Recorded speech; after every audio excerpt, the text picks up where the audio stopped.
Engandiyur Manappad regulator ഉദ്ഘാടനവും അണ്ടാരത്തോട് മീൻകടവ് റെഗുലേറ്ററുകളുടെ നിർമ്മാണ ഉദ്ഘാടനവും NK അക്ബർ MLA നിർവഹിച്ചു. 3 ഭാഗവും വെള്ളത്താൽ ചുറ്റപ്പെട്ട ഏങ്ങണ്ടിയൂർ പഞ്ചായത്തിന്റെ എക്കാലത്തെയും പ്രശ്നമാണ് മഴ കുറയുന്നതോടെ ഉപ്പുവെള്ളം കയറുന്നത്. ഇത് പരിഹരിക്കുന്നതിനായി ഈ പ്രദേശങ്ങളിൽ വർഷങ്ങളായി ചെയ്തുവരുന്നത് താൽക്കാലിക ബണ്ടുകൾ നിർമ്മിക്കുകയാണ്. ഇതിനായി വലിയ രീതിയിൽ അധ്വാനവും സാമ്പത്തിക ചെലവും വന്നിരുന്നു. എന്നാൽ വേലിയേറ്റത്തിന്റെ ഫലമായി ബണ്ടുകൾ തകരുകയോ ജീർണാവസ്ഥയിലെത്തുകയോ ചെയ്യുന്നതോടെ വീണ്ടും ഉപ്പുവെള്ളം കയറി പഴയ അവസ്ഥയിലേക്ക് എത്തും.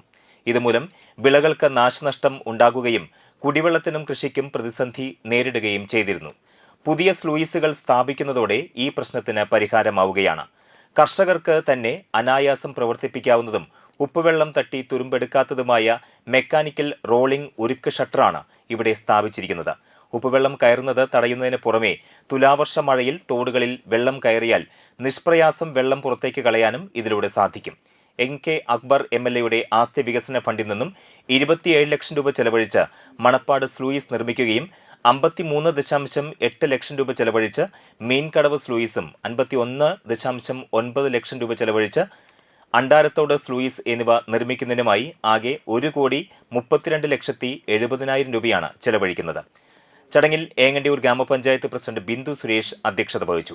Panchayat vice president BK Sudarshanan, Thalikkulam block panchayat standing committee chairman KB Suresh, panchayat standing committee ചെയർപേഴ്സൺമാരായ Satheesh Panakkal, Geethu Kannan, ward member Shivadas Karippayil, irrigation mechanical executive engineer CB Jeeshakumar, minor irrigation assistant executive engineer R Rajeesh, Engandiyur gramapanchayat secretary PD Parameswaran എന്നിവർ സംസാരിച്ചു.